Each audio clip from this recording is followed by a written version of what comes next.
You are lucky, your passport actually means something. That's what a teenager from Gaza taught me last month. For him, freedom of movement isn't a right, it's a dream. Not because of war, not because of terrorism, but because the world doesn't recognize the passport he carries. Hi, I'm Ethan Chae. Today, I want to talk about how something as ordinary as a passport can reveal something as extraordinary and devastating as modern-day colonialism. Let's start with a number, 192. That's how many countries the South Korean passport grant access to visa-free. Now, compare that to a Palestinian Authority passport, fewer than 40. A Sahrawi refugee from Western Sahara, often 0. A Kurd from Iraq or Uyghur in exile. Border control doesn't just question their documents, it questions their existence. These people aren't criminals, they aren't threats.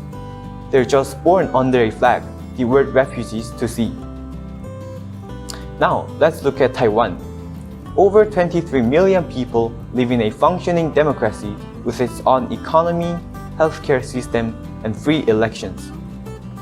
However, Taiwan is excluded from the United Nations and most international treaties due to political pressure from one country, China.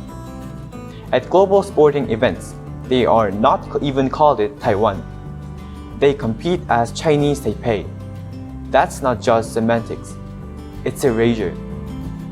And then there's the 2025 US travel ban.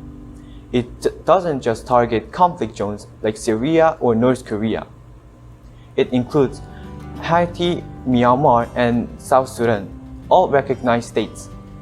But their people are treated as threats by default. So let's be honest, global mobility isn't about citizenship anymore.